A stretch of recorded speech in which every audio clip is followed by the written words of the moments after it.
Hello，大家好，我是小米，为大家带来新一期的戴森球计划，我们的保姆级攻略继续啊。上一期呢，我们是给大家讲了这个在绿糖的阶段啊，你该建多大的工厂，以及你的这个绿糖如何生产发展的几种思路啊，并且给大家讲了能量枢纽啊。这一期呢，小米还是会给大家带来更多的干货内容啊，因为干货内容真的很干，导致可能这个游戏的进度并不会走多少啊，但是内容其实是非常非常多的。首先一上来呢，我们先给大家做一个刊物啊，就是上一期我放这个能量枢纽放电池的时候啊，我不会把这个电池直接放到这个枢纽里，其实是我比较笨啊，我实际上是可以直接放进去的。比如说我们现在就选择充电模式啊，因为我每次都是摁 F 键啊，然后再打开背包，就没有办法跟它同时打开啊。实际上呢，在这个界面摁鼠标 E 键，你就可以把这个直接打开了。这个时候呢，我们无论摁 Shift 加鼠标左键啊，你也可以直接把这个东西放进去。或者呢，我们在鼠标指着这个物品的时候摁 Tab 键，你也可以把这个东西直接放进去啊。这就是可以直接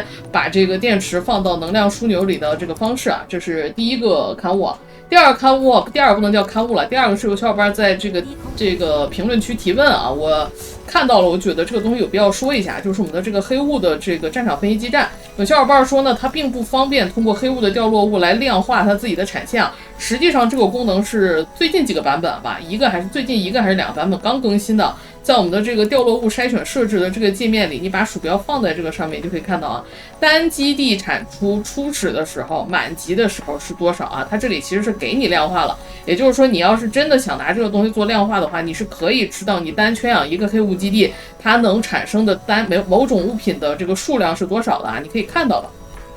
这边是明确有写的啊，哎，这个不是不能做量化的。好的，这两个事情说完之后呢，我们来开始讲这一期的内容啊。这一期是纯干货啊，你如果困了的话，我建议你睡一会儿啊，睡一会儿起来再听啊，这个省着你就一次看不完啊，多看几次就看得完了。首先第一个，我们来讲一个之前一直都没跟大家仔细说的，就是这个物流配送运输系统啊。这个东西我其实现在在这个系统里已经开始用起来了，可能没在上一期的视频也录啊，所以我这一期稍微的讲一下这个东西呢。萌新可能不知道是干嘛的，这个东西在科技上解锁是非常非常的早的啊，早在我们的红蓝堂科技，在这个物流配送系统里这里就可以解锁，但是完全不建议在红蓝堂科技的时候就开始用，因为刚开始的时候这个东西非常不好用，一来它的速度慢，二来它飞的距离近啊，而且它拿的东西又很少啊，所以完全不推荐。因为再稍微的一咬牙，我就解锁这个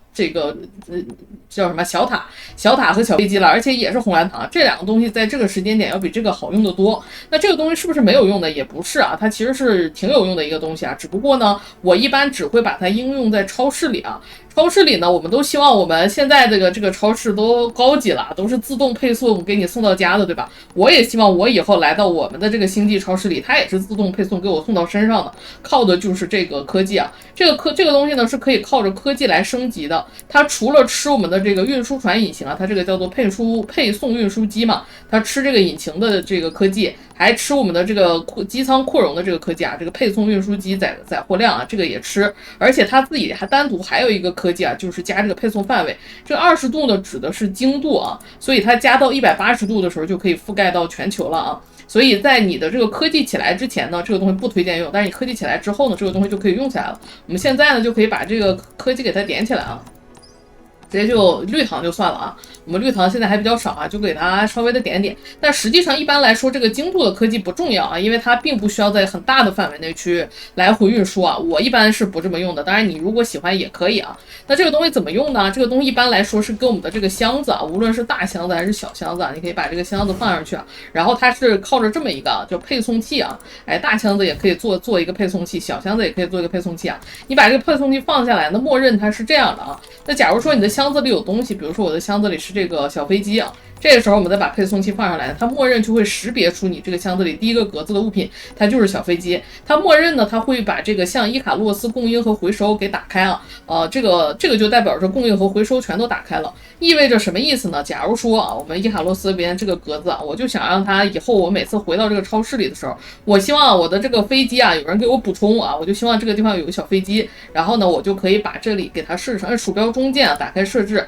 然后我们在这里呢可以选择啊，比如说我们要不要配送，要不要回收，比如说我想让它至少我身上每次都得带100个小飞机，否则出门不方便。然后要不要回收呢？假如说我的身上回收了啊，或者是数量超过了500，我就觉得这个小飞机数量太多了，多余的就应该回收回去，回收到这个箱子里啊，我就可以在这里设置这样一个动态的数值。这个时候我们只要给这个箱子充电啊，然后我们要在这个东西里放上小飞机啊，你没有飞机也没人给你配送，对吧？我们放上小飞机，最多只能放10个啊，哎，你就会发现你这个小飞机就会开始补充这个东西了啊。怎么回事？你怎么不补啊？你这不是打我脸吗？哦，他刚才配送了，只不过他直接配送到我的格子里，我没看出来啊。这里我们稍微的给大家再演示一下啊，刚才这个，我稍微又改了一下，比如说我这回让他配送的是个多一点的东西吧，比如说就配送这个激光塔好了啊，我把激光塔放进去啊，然后把这个取消掉啊，按鼠标中键，然后选择这个激光塔，然后我们离这个地方远一点啊，让它能飞过来，有点仪式感啊。然后我们在这里选择，我身上我至少得带个100个啊，然后至少得带150个，然后回不回收呢？大于500个我就觉得太多了，我就要回收一下。然后你记得要把这个地方改一下，设置这里改一下，改成这个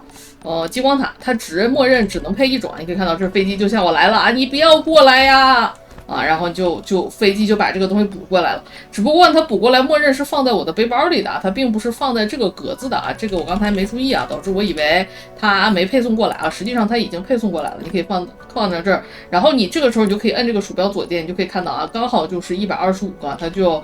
满足我们的需求啊。这个东西呢就是配合着超市啊，之后你有什么样的建筑需求啊，你给每一个这个建筑上面都放一个，之后你站到这个超市中往这一站啊，这些建筑就嗖的往你身上来了啊。这是它的第一个功能。第二个功能，它也可以做箱子和箱子之间的配送啊。比如说这里我们就看到了啊，我这边呢在做这个化工厂，化工厂还有它的高一级的这个产线啊，就是量子化工厂。量子化工厂是需求化工厂作为原材料的。那这个地方呢，由于我这个超市我是随意拉的啊，这个袋子扭得乱七八糟的，这个放不下了。这个时候呢，就可以用到这个功能啊。这个功能呢，我就把这里啊，我这里就要选择向其他配送器供应，然后这边是蓝的，你这个蓝色就代表着是供应，这边也放上小飞机啊。然后在另外一个你去生产这个量子化工厂的地方呢，也放一个箱子，上面也放一个这个东西啊。然后向其他配送器需求，哎，也放一个啊。这个地方你放飞机也可以，不放飞机也可以，它像物流塔一样，你只要一边有飞机，它就可以运啊，然后它就可以把这个东西给你运过来了。然后你就可以在这边的产线上就近的去生产你的量子化工厂了，这是它的另一个用途啊。所以你如果要用这个用途的话呢，就是一来是你要注意一下你的这个配送距离范围，不要超过你的科技的范围；二呢就是它的运输速度其实并不快啊，即便有科技支持，因为它一次就10个小飞机啊，它能运的量还是有限的，只适合这种小规模的配送啊，大规模的还是用这个小飞机和大飞机更划算啊。这种小飞机呢，一般来说我都是用来超市补货会更方便一些。之后我们就把这些地方都放上这个东西，这个我自己设啊，我自己私下会把这些地方都放上，然后让它来给我补货。但是你要记得啊，只有你这个侧边栏的这些格子，它可以设置成这种自动补货啊。其他的东西呢，你还是得那个啥，都是自己往身上拿。如果超过这些物品的种类呢，你就只能自己手动去取了啊。这是啊有关物流运输系统，我希望我给大家讲明白了啊。那么接下来呢，我要讲的呢，就是有关于我们上一期有关能量枢纽的内容的延续或者是延伸啊。第一个延伸呢，就是回答一下上一期我们留的那个算是思考题吧啊，就是如何让你的这个电力啊，你这个清洁能源的电力在你充电的发电的这个星球上啊，不要被浪费掉啊。有一个小伙伴在这个评论区给了一个答案啊，但是那个答案已经很接近了，但实际上稍微差一点啊。就是你设置一个放电的枢纽，放电的枢纽是把你整个电星的把你整个星球的电释放出来的，然后呢，再设置比你放电的能量枢纽多一个的啊，多一个就可以啊，大多数情况多一个就可以，少数情况是需要多2个，到时候再说啊。然后我们啊这2个设成充电，然后把它们之间呢做成一个回路，做成一个循环。这意味着什么事儿呢？意味着当这个星球啊有富余的电力的时候，因为它的富余电充电的优先级在整个电网里是最低的啊。当它这个星球上有富余的这个电力的时候，它就会给这2个东西充电。那什么时候会有富余的电力呢？比如说有一些清洁能源在我们的这个系统里啊，它们也算是一种富余的电力，它们的电呢就会拿来给这个东西充电啊。这个时候呢，这个富余的能源就会被用上，因为它会不断的把这个空电池转化成满电池啊。那在这个过程中呢，满电池会被放电消耗掉啊，所以这个清洁能源的电就会被直接用在我们的工厂上啊。我不知道我这么说你能不能理解啊？那如果当我们的工厂用电的时候比很高的时候啊，峰值很高的时候，由于它的充电优先级很低，这个工厂优先级很高的时候，它不能给2个这个能量枢纽充电了，它只能给1个充电了。这个时候呢，它的整个电网的电，这个枢纽就等于被这个充电的枢纽给抵消了，整个电网的电呢都是由我们其他的这个发电机所带动的啊。这个时候这些的电力就没有被冗余，也没有被浪费啊。然后再假如呢，你的这个工厂的用电量再继续升高啊，这2个能量枢纽，一个就是只靠清洁能源已经带不动了，必须靠能量枢纽的放电的时候，那由于这个充电的优先级在整个电网是最低的啊，所以呢，这个它会优先的把这个电力供给给你的这个工厂，你的这个充电的功率只会压在很低很低的这个范围内啊，这个时候呢，只会导致这个电池的流转速度发生一些变化，整体上来说是不会影响你整个星球的用电的，所以你就可以把这个结构啊，这个1个放电2个充电的这种结构视为一个大号的一个电池啊，或者是一个大号的一个自适应的一个调节装置，这样就可以让你的这个星球上的清洁能源的电力不被浪费掉啊。但是就像我说的，对于我们无限资源的这种难度的党来说，这个东西其实是不必要的，因为我们无论是哪个星球的这个电力其实也都花不光啊。如果你想用的，你就用这样的一个结构就好了。好的啊，那这个我说完了，我们来说的第2件事呢，就是有关于这个能量枢纽里的电池，或者是你整个循环系统里的电池啊，如何不被堵死的这个问题啊。我们上一期呢稍微的说了一点就是有关于这个系统里的电池。这个系统里的电池如何堵死呢？我们来说几种情况啊。假如说啊，这边这个是 A 星球 ，A 星球是我们的发电星啊，所以我们的这个能量枢纽呢一直在充电啊，一直在充电，它是我们的电星啊，这是 A 星。然后呢，我们在远端呢有一个 B 星，B 星呢一直在不断的产这个空电池，其实就是我们现在的月亮，对吧？它在不断的产这个空电池，然后运输到这个塔里啊，再供给给我们的 A 星去充电啊。然后此时呢，我们还有 C、D、E、F 星在用我们的这个能量枢纽啊。我们的能量枢纽这个时候呢是以一个放电的状态啊，它在用这个能量枢纽。这3个星球呢，每个星球呢都会有一个星际塔啊。这星际塔呢都会有不同的设置啊，我就先放下去给大家模拟一下。这个星际塔呢会。我们把这个量都给它拉到最低，我怕它真的运过来就糟了啊。这个塔呢，我们就设计成空电池，我们是星际需求的，对吧啊？然后满电池我们是星际供应的啊，本地仓储。对吧？本地仓储，这都是这是我们的也就是我们的电星的设置，然后它会跟这个充电的能量枢纽进行交互不断的有满电池被充电来送到其他的星球，然后空电池呢不断的需求过来再送过来这个设置的这个数不要看这设置数不要看，我是为了不让它运行起来这是这里。然后呢，对于我们的这个 B 星球来说呢，这边一直有大量的空电池被生产出来本地仓储、星际供应供应出去这是 B 星球，也就是我们的月亮。然后 C 星球呢，就是假如说就是我们的地球或者是其他 C、D、E、F 星球都是一样的是我们未来需求让这个能量枢纽放电的地方。在这个地方呢，我会去需求这个满电的电池，对吧？我会星际需求满电的电池，然后本地仓储，然后我们会向星际供应这个空电的电池然后本地仓储，就是这样的一个状态这是其他星球的这样的一个用电。那当什么时候会发生堵死的情况呢？假如说在这个整个的这个系统里，电池的数量非常非常的多多到什么程度呢？多到假如说我们现在假如说是满电池堵了就是这个满电池的数量非常非常的多，满电池的数量非常多，第一个堵的呢就是我们的 A 星的这个满电池就全满了之后呢，导致我们的这个能量枢纽输出的这个传送带上的这个满电池就没有办法再进入到这个里边去了，然后这个东西呢就没有办法再吐出满电池了，那后边的空电池就输入不进去了，那空电池就会被积压在它后边输出出来的就是输入进来的这个传送带上，空电池在这里不断的积压，那导致呢这个塔的空电池也会逐渐的就堵死了整个的这个塔就变成了一个满塔的状态。然后之后会怎么样呢？之后我们再在其他的星球上，比如说在这个星球上，我们释放出了大量的电力，有大量的空电池在这个塔里，但是由于呢这边的电池已经满了，它堵住了，导致我们这边的空电池没有办法运到这个塔里去，那这边的这个出口的这边是出空电池进满电池吧，出口的这个传送带里的这个空电池逐渐的就堵在这个传送带上，然后也堵到这个口上了，导致呢这边的满电池没有办法再进入到这个放电的能量枢纽里也堵在这边了，就进不去了，因为空电池堵了嘛，它没办法输出，它也就吸不进去了，就导致我们的这个 C、D、E、F 星就停电了。这是这个电力系统停电的一个很重要的一个原因啊。那这个时候呢，停电了之后呢，就整个不是我们想看到的，这是满电池的状况。那如果是空电池非常非常多，就更好理解了啊。空电池非常非常多，就直接跳到这一步啊，跳到我们的这个 A 星的空电池直接就满了，然后就导致这边的空电池输入不进来啊，就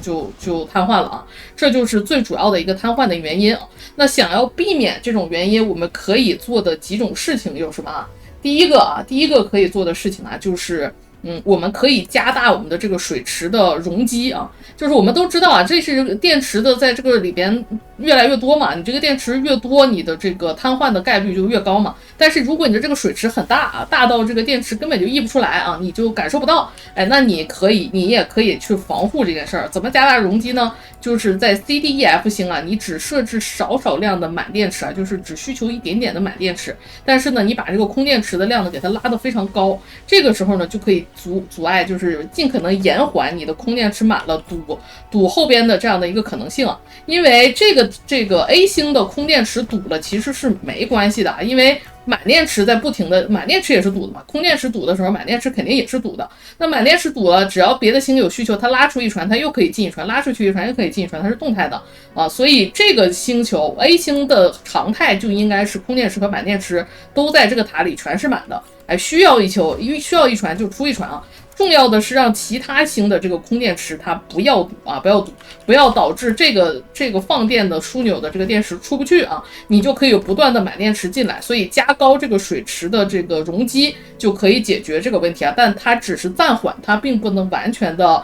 解决这个问题。那想要再解决这个问题加一层保险的另外一层事情呢，就是我们要尽量少的让这个 B 星球的这个电池，因为这个 B 星球的电池等于是在这个电力需求系统之外的，它是额外再给这个系统供多余的电池的。那你说没有这个东西行不行？我就往这个系统里放1万个电池啊，它就让它在那循环也行。但是呢，它会在你后边你这个开发的星球越来越多的时候，在你需求电池的时候，你可能就需求不来了，因为它就都被这个塔限制住了，它就送不出去了，这是有可能的。所以这个不是一个非常好的方案，我们希望它是一个动态的自适应的方案。所以呢，最好的办法呢，就是让这个东西送到B 塔的这个空电池送到这个系统里的这个优先级变低啊，靠后的系统才送来，优先花我们 C、D、E、F 塔里的这个空电池。那如何做这个优先级呢？就是要靠到我们的物流塔的一个优先级系统啊，就是这个优先级设置，也是我们这一期最主要要讲的一个事情啊。这优先级设置呢是在上个版本才出的啊，这个设置呢看起来很复杂，但实际上呢其实没有那么复杂啊。它分为几种模式，第一种模式叫做点对点，第二个模式叫做星际航路，第三个模式叫分组啊。点对点它们分别的优先级是依次降低的，点对点拥有最高的优先级啊。点对点是什么意思呢？就是塔对塔，就是 A 塔对 B 塔。这种设置好不好呢？肯定是好的，但是它比较麻烦，因为它需求对每个塔都进行一个命名，我必须给每个塔都起个名，而且还得在这里找，很麻烦啊。但是呢，它是最精准，也是优先级最高的，这是第一个。第二个呢，叫星际航路。星际航路你可以理解为是球对球啊，星球对星球的啊。比如说呢，对于我们来说呢，很多的这个物流其实就是球对球的。比如说，我们的月亮正在给我们的这个地球补这个马达啊，还有这个 CPU 的产线，我们都是放在这儿的嘛，还有钛板和硅板，你就可以呢在它们两个之间设一个球对球的航线啊，这样呢这个东西就会优先的供给给我们的这个星球。那比如说，假如说啊，我们以后未来开了一个在别的星系里也开了个星球，也需求硅板和钛板，你并不希望你的月亮啊跨过千山万水先给那边供，而不给地球供，对吧？所以我们就可以在这两边设置一个星际的航线啊，这是可以的啊。那这是第二种的优先级设置。第三种呢，就是一个比较粗犷，但是也是我个人觉得比较好用的设置，就是分组。它默认给你设置了30个不同的分组，足够多了啊，足够多了。那我们想要的这个优先级设置呢，在未来我们的所有的这个 C、D、E、F 未来开发的星球上，我会放下2个塔，一个塔呢是用来供电的，是放电池的啊。另外一个塔呢，我放不下啊。另外一个塔呢，我会放这样几样东西啊。如果你不是被动难度，你可能比如说你会需求导弹啊，这是每开一个星球都会需要的啊，导弹或者子弹，或者是你未来想使用的某一种炮弹啊，你这个肯定是要的。另外一种你肯定会要的东西呢，就是我们的撬取器啊。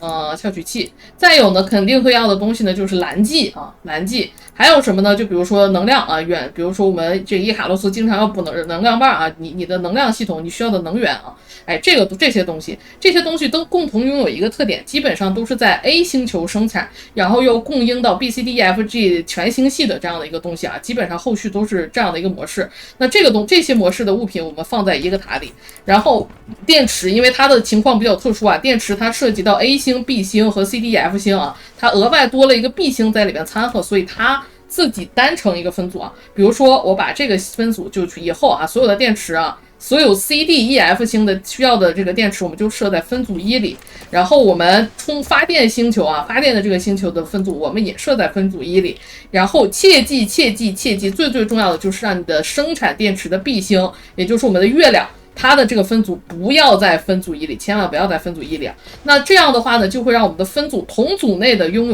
有较高的这样的优先级啊。所以这个时候，当我们的 A 星缺空电池的时候，就会优先把 C 星的 C、D、E、F 星的这个空电池运输回去，而不是再给我们的这个池子里加水，再加这个空电池啊。这个时候呢，就能让我们的水进行了一个流动和循环，而不会让我们的这个池子里的水越溢越高，越高，超出这个池子的容量啊。这就是一种优先级的设置。而另外的呢，这种情况呢，就是一个星球生产，然后全星系都要的这些东西呢，我会单独的，比如说给它设置到组30里啊，这样比较好记嘛，放到最后一个组里啊，这些东西都放在组30里啊，以防它去跟其他的这样的一个物流运输系统相互干扰。这个东西你不放，你说行不行？可能也行啊，这个东西的影响还没有那么大，这个东西只是就是降低你的这个 CPU 的运算量啊，你不会让这个星际运输变得非常的混乱啊。但是电池的这个一定要设啊，这个不是必须的，30这个分组不是必须的啊，这个1分组我个人觉得是必须的，你不设的话呢，你就大概率会出现卡死的这样的一个状况啊。我希望呢，我用这样的一个例子把这个星际优先级的事情讲明白了啊。如果还有没讲明白的啊，就大家互相在评论区讨论啊，互相解答，总能慢慢的解决这个问题啊。我估计呢，也是因为这个比较复杂的优先级以及出现的这个种种的堵的这种各种各样的情况，导致大家觉得核电会比这个能量枢纽更好用啊。但实际上，当你明白了这个逻辑，你用惯了能量枢纽以后呢，你就会觉得能量枢纽要比核电更好用。反正各有利弊吧。你要实在不行，你想用核电也可以啊。核电就没有这么复杂的这些东西，只要你的重氢不断，你的这个核电的电量不断就可以了。然后这个优先级，花了很长的时间，我也就给大家说完了。然后剩下的时间呢，我们来开始做我们的这个工厂啊。我这一期呢，除了要跟大家讲这个星际物流优先级的事儿呢，还要重点要讲的就是在这样的一个阶段如果有小伙伴只是以通关为目标啊，你只是以这个跑完这个玩意儿为目标啊，你这个后边我这一期讲的内容你可以都不听了，你可能比较感兴趣的是如何产生光子啊，如何这个放锅，如何什么放球的这些事儿啊，这个我一时半会儿我还造不到呢，我离这个东西还很远啊，你就可以暂时这几期先不看啊，你要是对这些不感兴趣啊，或者你自己自行研究啊。那我这一期要给大家讲的是呢，如果你是目标不是只是这个通关，你想造更大的球，更大的工厂，你要做量化的时候你应该怎么做啊？我来教大家如何在这样的一个时间点去开始量化你的工厂啊。我们需要知道呢，你量化工厂分为几个阶段或者几步啊。在我现在的这个阶段，也就是绿唐科技跑了几个比较关键的啊，一个是我们的这个驱逐舰。这个是为了让你开新的星系的时候更方便，当然护卫舰其实也挺够用了啊，驱逐舰我就给它打开了。一个是我们的这个大矿机是能够提高你的游戏质量的一个非常重要的科技啊，你如果没有这个大矿机开矿非常非常的痛苦啊。还有一个就是我们的这个宇宙探索4，让你看到全星系的矿物分布啊，这几个是我觉得做大工厂前比较重要的几个科技啊。其他的比较重要的科技呢，比如说你可以优先的先把这个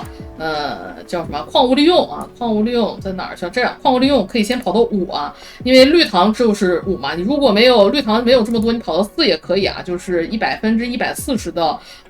这个采矿速度，可以看一下这边啊，我现在是150%的，因为我把这个矿物利用5也给跑了啊。你把这几个科技跑完之后，你的绿糖，我个人觉得你就可以先放着不管了，你甚至其他糖你全停产也没关系，你只要你的超市去运行，你就可以开始做你的大工厂的准备了。大工厂呢，一般来说分2个阶段啊。第一个阶段呢，先做一个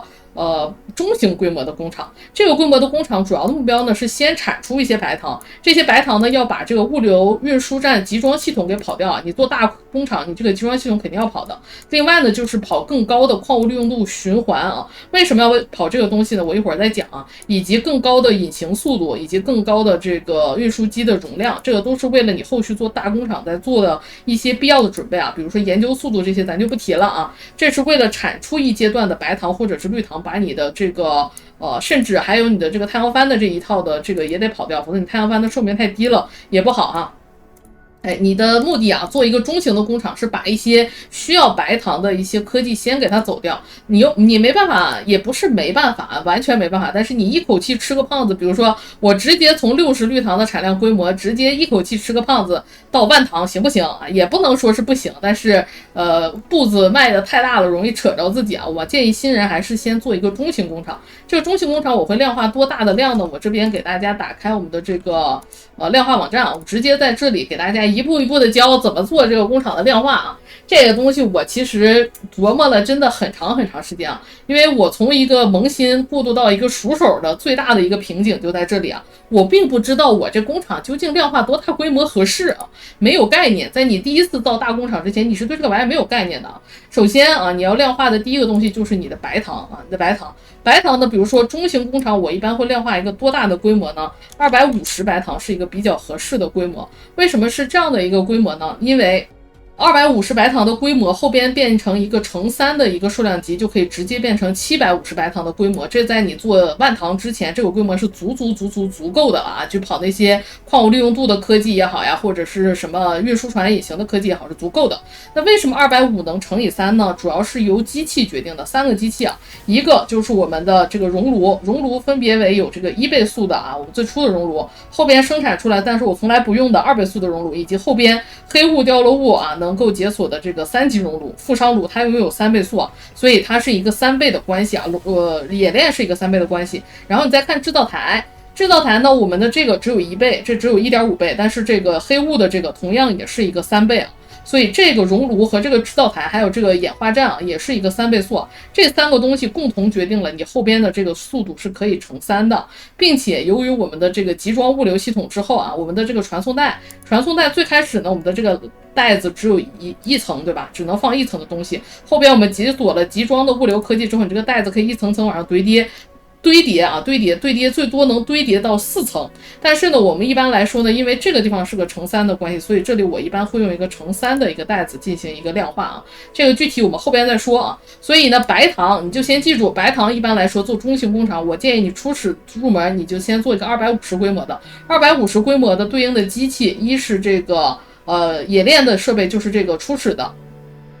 制造台就是这个绿色的，因为要用这个1倍速的。然后比较难受的是这个化工厂，化工厂只有2种啊，只有一个1倍速的和这个2倍速的。所以呢，这个化工厂呢，我建议你就直接用这个2倍速的化工厂去做量化。但是你可以先用这个1倍速的化工厂先用着啊，就是产量先比较低，没有这么高，但是先用着。但是你把这个面积就可以先这样画出来了。然后这个研究台就是用的是这个最初始的这个研究台，袋子呢就用这个1倍速的啊，这个是最普通的极速的180的这个传送带就可以了。然后来进行这样的一个设置啊，比如说这边我们改一下，改成这个传送带啊，这边就全都改掉了。然后增产剂一定要涂啊，增产剂的模式呢，我个人推荐都先选额外产出啊，因为大多数都是额外产出比较优，少数情况不是啊。你也可以在这边直接把这些机器对应的这个都给设上，它会自动的把这边都加到上面，有个别没加的呢，你自己再手调一下就可以了。这个做一个250的量化是一个比较合理的一个数值。然后这边呢，我们还可以对应的配合你的这个现在的科技，比如说你只跑了紫糖，你就是一个140%的采矿速度，你也可以对应，这样就是一个工厂的规模怎么做啊？大概是什么样的一个数值啊？这是第一个工厂规模。那你说你只工厂规模，你只量化一个白糖250行不行的？其实是不行的，因为什么呢？你要为这个250白糖供应的话，你还需要很多其他的东西，比如说你就需要你的这个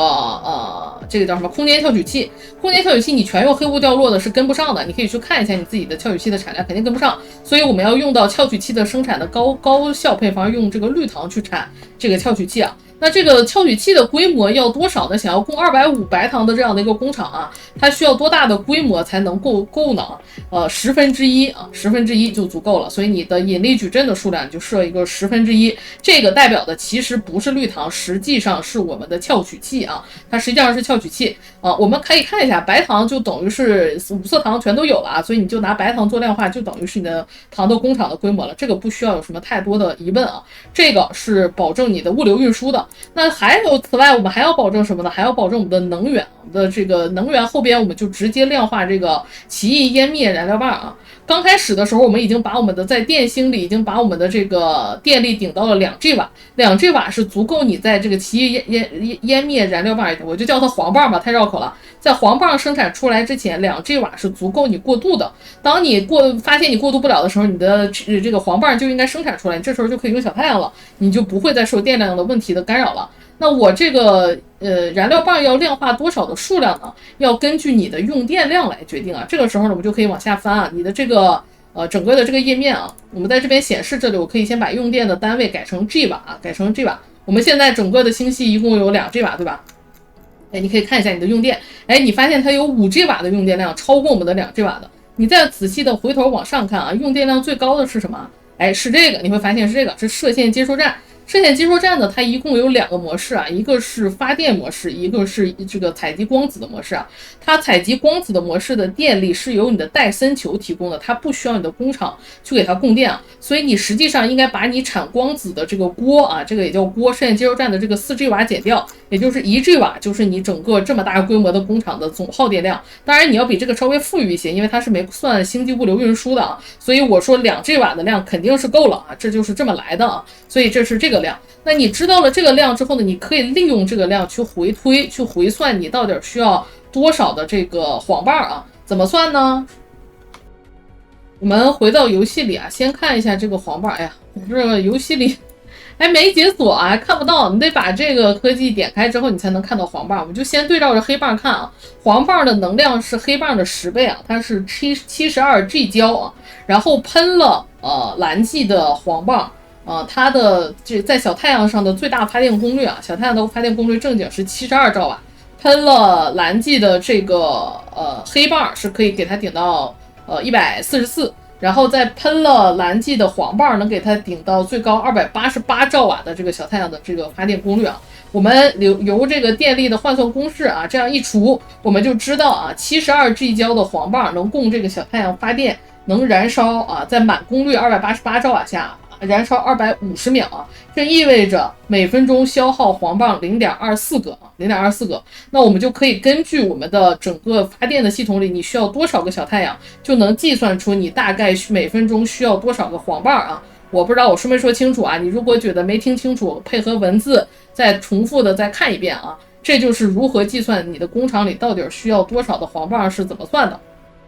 如果你实在懒得算刚才的这个黄棒的这个数值啊，我就给你一个最终的答案。我一般来说在这样的一个阶段，我会造2个工厂的这样的一个，就是2个工厂就是2个制作台啊，2个工厂的这个量的这个黄棒啊，基本上就足够你整个的在这个阶段的这个系统里的发电的使用了啊。这边的这个 3.8 是没有喷蓝 G 的啊，如果喷上蓝 G 的话，这个产量已经非常的可观了啊，有 7.5 每分钟的这样的一个黄棒啊，足够带好多好多的小太阳。你可以看算一下，刚才说每个小太阳只要消耗 0.24 个这个黄棒啊，每分钟，它一共有 7.5， 你算算能带多少个小太阳，就足够你扩大到这个很大的一个规模了。所以这个是我们的整个工厂的这个能源系统啊，我们也进行了一个量化。那除此之外呢，我们还要量化啥呢？我们要建戴森球，所以我们要量化的是我们的太阳帆要打多少，以及我们的这个小火箭要发射多少啊？这里太阳帆和小火箭的这个东西，我暂时还不会给大家去细讲。我现在给大家说一个数值和概念啊。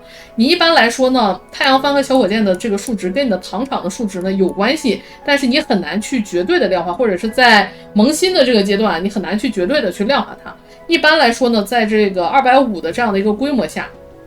我会大概做多少呢？我会做大概300的太阳帆和30的小火箭啊。小火箭的数值呢，一般设置在太阳帆的1/10，我觉得就够了啊。当然你说这是不是一定的必须是这么设的？其实也不是，这都是经验数值啊。比如说这25和250也是个经验数值，这30和300也是个经验数值。你说你玩500和50的行不行？行啊，你玩500和100的行不行？也行啊。这只是我的经验，给那些完全不知道在这个阶段该怎么量化的人用的啊。你有你自己的常用经验，你就用你的就可以了啊，不用非得参考我的，我的也是我自己的个人经验而已啊。所以你在这样的一个阶段呢，就做这样的一个量化产线，这样的一个数值呢，就足够你现在打的这个帆和这个小火箭的数值供应我们后边啊，因为我们这里是要打需求光子的，你产白糖是需求大量的光子的，是够我们的这个光子的消耗量了啊。这个就是帆和小太阳的数量，也要在这个时间点做一个量化。除此之外呢，我们还要量化一件事呢，就是量化你在这整个产线搭的过程中，你会需求很多大件的这样的一个物品啊。这个大件的物品吧，是指持续消耗，并且很难从这个长的产线去偷出来的。因为有一些小件的东西，其实我们可以从这个长的产线偷，或者是在我们的母星的这样的一个超市里去不断的去造啊。你可以把这些物品直接留在你的母星去造，你也可以把它做到你的这个整个的这个量化表里都可以啊。我个人是习惯把这几个东西做到这个量化表里的，都用工厂啊，这些都只是生产一个工厂去缓慢的生产它，让我们在造大工厂的时候一直有这个东西用就可以了。我会做一个星际物流运输站的，会做一个大飞机的，大飞机就是我们这个啊，星际物流运输船的啊，也是做工厂啊，做一个就可以。然后还会做一个我们的护卫舰的，护卫舰在整个开的过程中可能会有损耗，但是如果你是被动难度，这个其实用不了多少啊，就不需要这个。被动难度这个是用不上的，被动难度我倒不如建议你做这个精准无人机的啊，因为这个东西可能消耗的会多一点啊。主动难度的话呢，你就是，但是这个东西很便宜，而且很容易从我们的这个糖的产线去偷出来啊，很便宜的东西我一般在这里我就不做了啊。所以这几个是必定会做的。还有什么呢？还有就是消耗量非常非常大，而且是持续消耗的，比如说传送带啊，传送带我们也需要一个工厂必须一直在做它。还有就是白爪啊，白爪也是啊，我们也需要一个工厂持续的做它。这几个东西都是在我们在造大工厂的时候不断的一直的会需要的，而且普遍都是造价昂贵的。前两个是造价昂贵的，后边的这个是用量极大的，所以我会在这个量化的时间点把它们也量化进去啊。其他的那些小趣的，你说什么地热呀，什么小飞机呀、小塔呀，你说不需要吗？需要，但是他们的要的这个物资一来是比较少，比较容易拿到，可以从糖的产线里去偷；二来呢，就是他们需求量可能没有那么大，要一点就够了啊。这些东西我就没在这里做量化，所以这里就是我们量化的一个多少的一个指标啊，给大家放出来。然后呢，由于我们后边会做一个3倍啊，一个3倍的时候呢，这直接就会变成750啊，所以我最终建议大家做的一个表其实是长这样的。这个网站体很好啊，它可以在这边保存你的状态，我们直接就把我保存好的这个给大家放出来。这个750就是我们最终啊这个中型工厂的一个规模了啊。这个750这个乘以了3啊，这个乘以3我刚才已经说了，是因为我们用了高级的炉子、高级的这个制造台和高级的研究台啊。然后呢，这个绿糖也就相应的乘以3啊，变成了75。然后你的小火箭和太阳能帆的规模相应乘以3，我就凑好看，我就直接做了1000和100啊，这也是一个经验值，没有什么好说的啊。然后黄棒仍然是2个，仍然够了啊，非常够了。刚才那个远超，现在这个就很够啊，就可以了。所以这就是我最终的一个量化标准，而且在这个最终的量化表里呢，我会把这个传送带直接改成3层的，因为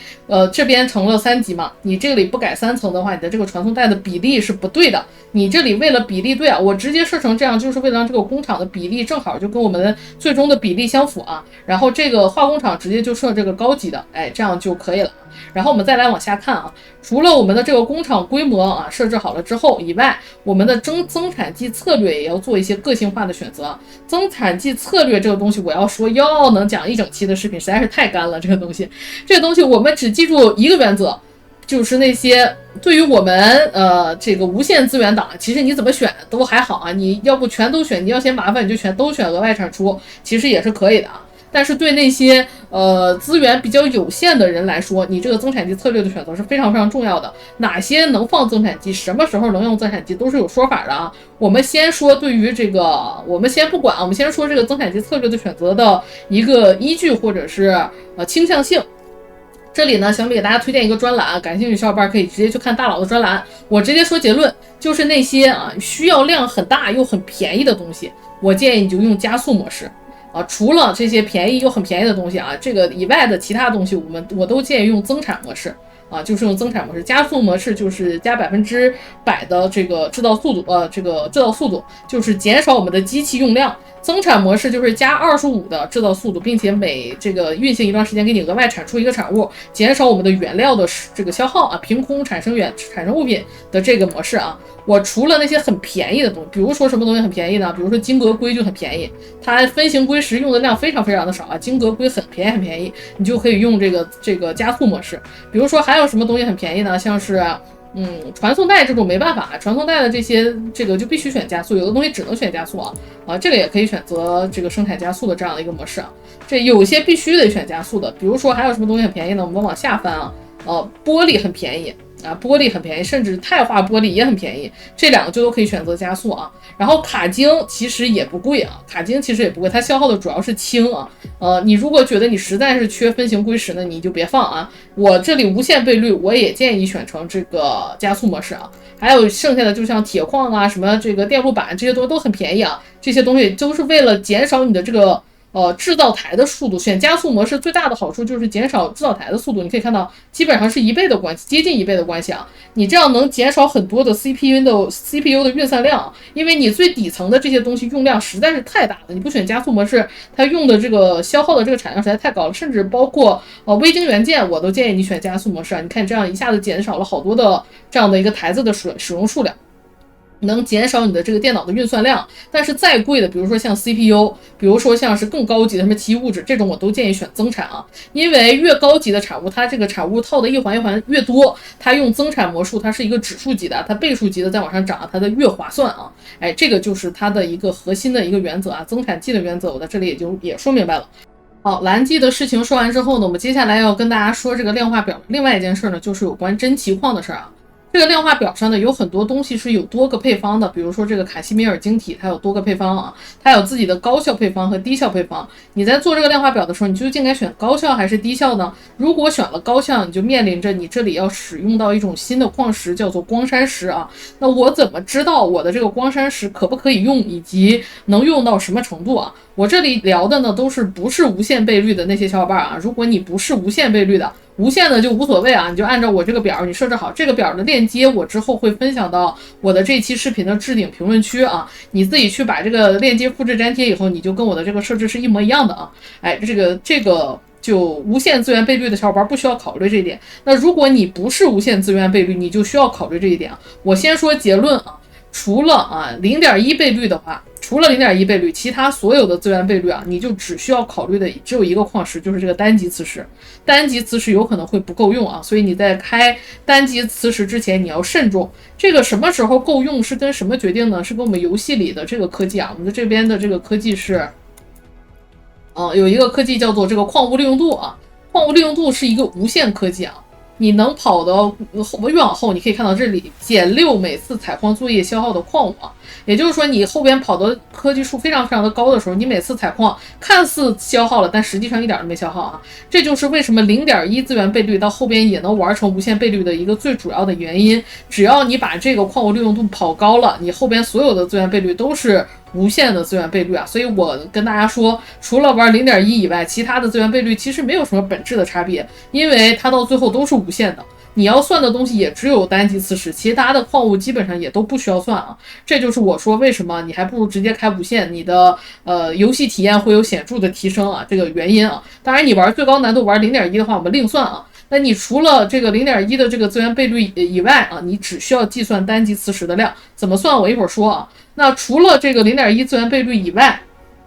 其他的这个不对，0.1倍率的话，你还需要额外算什么呢？还需要算光山石、次损和煤炭光山石、次损和煤炭，对，煤炭对于我们的0.1倍率来说，它是一个真奇矿你一定要算你的煤炭，因为它在用这个增产剂的时候，它消耗量实在是太大了。对于0.1倍率来说，它是非常巨大的。光山石、煤炭和次损甚至有的时候硅你可能也要稍微的算一算啊，这跟有的图有关啊。这几个是你需要额外去算一算你的这个需不需能不能够的。那具体怎么算呢？小美这里给大家看一个表，这个表其实是我从笑笑那偷的啊，我就教一下大家怎么用。你具体想知道这个表的原理，你可以去看笑笑的视频啊。你如果不是无限资源倍率的话，在你开了宇宙探索4之后，你就可以打开你全星系的这样的一个矿物分布，然后呢，你做一个你所有星系的这些矿的这样的一个统计表格啊，你把你每个星球的这些稀有矿，你其实就只算稀有矿嘛，比如说你就只算次损或者磁石啊，其实没几个星球有啊，你就加在一起，这个单位是 K 啊，这个单位是 K。然后你加在一起呢，比如说磁石，我整个星系的磁石加在一起，假如说是3000K，那你就对应着这个表啊，最右边这一行就是磁石，对应着这个表，第一个小于3000K 的啊，你看到是2986，2986横着对应的是15，也就是说你跑到第15级矿物利用度之后，这个磁石对你来说就是无限了。啊，你就看这个就可以了啊，就是这么样的一个对应关系啊。具体这个原理是怎么算的啊，我就不在这儿展开讲了，因为我这期视频实在是太干了，我这实在是说不了这么多啊。对于萌新小伙伴知道到这一层级就够了啊。哎，这个表格我一会儿也放在我们的视频当中，你可以截图自己看啊。然后啊，这个东西也说清楚了之后，还有一个东西是比较复杂的，在这个量化表里啊，除了这些有多个配方的啊。以及这个喷增产剂的我们已经说完了，还有一个东西比较复杂，就是氢和重氢啊。氢和重氢，重氢这里我无脑推荐用转转乐啊，也就是我们的这个重氢分流。你可以打开你这个配方，这个重氢的生产一共四种模式，重氢分流啊，然后这个是用的是那个叫粒子对撞机啊，然后这边是气聚星采集啊，然后气聚星采集下有2个模式，一个是算氢气的，一个是不算氢气的啊。哎，你自己看啊，我无脑推荐你用重氢分流的这个方法，这个方法是重氢产生最高效的啊。虽然啊，你说你这个气聚星早晚会开，你肯定会产一些重氢出来的，但是以我的经验啊，这个气聚星你产的这个重氢量总是不够啊。你虽然觉得你可能够了，但总是不够，总容易出问题。所以我推荐大家还是用这个转转乐去量化这个重氢啊。这个东西啊说完了，那氢怎么办呢？氢这里呢，你首先要把这个高效石墨烯的这个打开，因为它会有石墨烯的这个氢产生出来。然后你还要把这个等离子精链这个打开，因为你这个整个的系统里是用到精炼油的，你的精炼油是通过等离子精链来的啊。然后呢，你还要把你的这个气聚星采集的这个打开啊。你具体看到这每一个东西都占多少呢？你可以点击你的这个物品。你就可以看到你所有的这个氢是怎么来的。你可以看到我们现在的这1万多的这个氢都是怎么来的，其中77%还是来自轨道采集器啊，然后13%是在我们产生这个反物质的过程中的副产物，8%是产这个石墨烯的副产物，2%是产这个等离子精链的副产物，就是这么来的啊。所以你这个配方按照我的这样的一个设置就可以了。你如果有自己额外的需求，你就按照你自己的这样的一个需求去更改这个配方就好了啊。哎，我现在已经手把手的把这个网站究竟该怎么用，你各个配方怎么选，我都已经说清楚了。我觉得我能想到的，我曾经踩过的坑，我都给大家趟完了啊。如果你还有不明白的地方，欢迎在评论区留言，我下一期再统一解答，好吧？哎呦，累死了啊！我们回到游戏里啊，回到游戏里发现还啥也没干呢，正经事啥也没做呢，就光讲干货了啊。回到游戏里，我们先做的第一件事就是把驱逐舰先造出来啊。我们需要驱逐舰去开新的星球啊，不叫护卫舰，护卫舰其实在这个阶段就足够了啊，它需要加力推进器啊，这个和 CPU 啊，这个东西大塔那边是不是都有呀？哎呀，嗓子都干了。这一期干货这么多，大家不得多3连支持一下？哇塞，这全是我趟过的苦水啊，全是我趟过的苦水。这边我就从这里偷一点这个什么过去好了啊。我这边已经没有黄带了，这边就直接用绿带给它偷过来啊。然后 CPU 的话 ，CPU 这里不好偷了啊。CPU 不好偷，我们再拉一条 CPU 好了。这儿的袋子我都是随便拉的啊，不要太纠结啊，真的不要太纠结。这不是最终的星际超市的版本啊，所以就随意一点啊。扭不过来的地方就用那个刚才那个物流配送系统就好了。好啊，这2个东西过来，然后我们还需要什么？这里已经满了，那看看这边有这个推进器啊，还需要一个什么东西来着？我们的还需要粒子容器。粒子容器这边也有，那我其实应该把加力推进器送过来，是不是？啊，行，不重要啊，不重要。哦，粒子容器已经拐了个弯了，那我们再出一条粒子容器不就好了吗？你或者在下边的那个塔再选一个粒子容器啊，都行啊，不要在意这些细节啊，都不是很重要。好啊，我们让粒子容器也出来啊，然后这边加力推进器在这里看一下。加力推进器，我这边袋子不够了啊，我就用蓝袋吧。加力推进器啊，现在家里富裕了，可以不用这么抠了。加力推进器，然后这里有一个这个发电站啊，这发电站要不给它填了吧？我们现在也不缺电啊，我们把这个东西填了，它占地儿。好，这样我们这里就清爽多了。我把这里也给它运过来。然后在这边我们就能开始造这个什么了，造我们的护卫舰，然后我们就可以出去开这个星球了啊。这具体过程就被大家看了啊，这边我们做一下剪辑。好，我们这个时间点已经可以开始把黑雾科技给走了。我们在身上拿一点这个黑雾掉落的这个东西叫什么？黑雾矩阵啊。然后我们去开始研究黑雾科技。黑雾科技一共就只有4个。一个数字模拟计算器是解锁这个自演化研究站的800，然后是这个反物重组式制造台600，然后还有这个负伤递归1200啊，然后后边在我们的这个黑棒后边还有一个黄棒啊，就是这么几个科技啊。哎，我们先把这些科技跑了，但是这些台子我们先不着急造啊，但是我们在黑雾的掉落物里呢，把这些台子需要的这个物资先给它打开啊。东西我们也可以稍微收集一下，这里我们可以做一下更改了啊，像是这个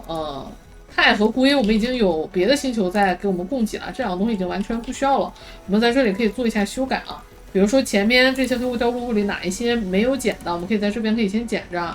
看一下哪一个没有啊。大概知道了是哪些没有，比如说我们在这里就可以做一下更改，然后把这个给它全关了先啊。然后在这边改一下一个，比如说这个应该是没有的，还有哪没有？这个有，那个没有，我记不住名儿啊，我只能用这个和那个来形容。这个没有啊，反物质重组器没有。然后我们把这个啊就给它弄好，然后呢，在这边爪子这里啊，先把袋子全清了，爪子上有可能抓着一个钛块啊，我们要给它做一下更改。完了，我刚才。说干货说的太多了，嗓子哑了。好在这把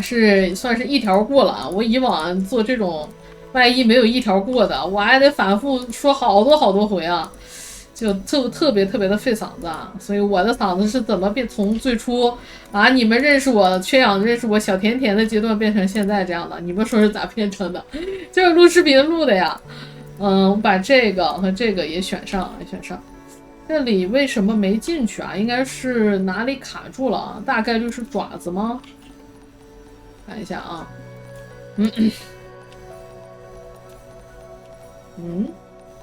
这里你可以看到啊，卡了一个东西在爪子上啊，爪子上卡了一个物品啊，导致它没办法放下来。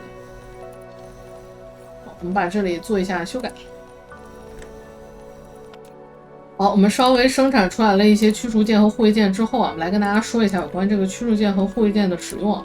首先呢，我们当科技解锁了太空编队之后，我们这边就变成了2个分页面啊。在这个太空编队里，假如说，比如说我们把这个护卫舰放到这个机舱里，它自动就会把这个护卫舰给它填进去啊。然后在这边我们其实是能改阵型的，比如说我们完全不用驱逐舰也可以，用2艘驱逐舰也可以，全用驱逐舰也可以啊。一般来说，我会比较推荐用这个一艘驱逐舰就够了啊。驱逐舰是非常强力的，而且驱逐舰不用往这里放啊，在我们的被动难度下，驱逐舰除非你直接撞到黑雾的那个太空巢穴里去了，否则驱逐舰是很难死得掉的。所以驱逐舰呢，这样就可以了。然后护卫舰呢，我们放1个格子就可以，平常最多补的还是我们的这个小无人机的一个数量。然后这回我们就有太空编队了。这个时候再按这一键呢，我们就可以发现，我们除了有这个地面部署队以外，我们还可以切换到太空，就可以有太空模式了。这里切记，在你养黑雾的这个星系，千万不要把这个勾选了。你如果勾选了，你母星的这个中继器被打了，你的这个黑雾就断电了啊。黑雾断电，你就没办法再超频养黑雾了，这个一定要记得啊。然后做好了准备之后呢，我们要带上一些东西啊，就准备去向新的星系去开发了。要带什么东西呢？首先我这里是跳了大矿机科技的啊，所以我们带30个大矿机差不多就够了啊。这一期我们实际的内容进展不会很多啊，因为我都讲干货了。然后带上电线杆啊，足够数量的电线杆，足够数量的传送带。我这边传送带的数量还是太少了。然后足够数量的爪子这边我们还有900个爪子，这些差不多够了。然后可以少带一些混合发电的东西，比如说这个火电啊，比如说其实不用啊，我们可以用这个能量枢纽的，少带一些能量枢纽，带足够数量的激光塔。抽水泵啊，一定要记得带抽水泵。然后制造台暂时还不用，因为我们下个阶段主要是开矿啊。然后带上你足够多的这个无人机啊，地面上我一般用这个精准无人机，攻击无人机我用的很少啊。然后配合这个激光塔，然后太空的话就用我们的驱逐舰加护卫舰啊，足够非常简单，很好清的啊。到时候我们一会儿我给大家演示啊。这里呢，我们再把这里的这个袋子我估计用量会很大啊。把这个袋子全都带上吧，这一仓的袋子我们就全都带上了。子弹可带可不带啊，一定要带。还有的就是这个地基啊，地基除了这边的，还有这个啊，还有这里我还有6000个。然后跳取器，然后是你的大塔、大飞机、小飞机啊，这些东西一定要带啊，一定要带。我这边超过数量，他还给我回收回去了一些啊，行啊，然后这就是我们去开发新的星球啊，我这里还做了一点卫星配电站啊，没有做太多啊，这个就基本上在冶炼的时候才会用到，平常我一般都不用这个东西啊。然后这些啊差不多就够了啊，我看我有没有啥没想到的。我们这一趟去主要是开矿主要利用的是这个大矿机啊。这个大矿机为什么说它厉害呢？我们可以看一眼啊，这个大矿机首先它的初始的矿脉开采速度啊，你可以看到现在我这里写的是90，这是因为我已经有150%的采矿速度的这个科技了。如果你没有这个科技的话，你的这个数值应该是60啊。你可以看到我们小矿机现在是45，对吧？初始应该是30啊，所以呢它这里是60。所以大矿机呢，从初始就比我们的这个小矿机的速度高1倍，并且呢，这个大矿机你把它放在地上之后，我们可以给大家看一眼啊，没有资源还放不下，我们就拿石头为例啊，给大家放一下看一下，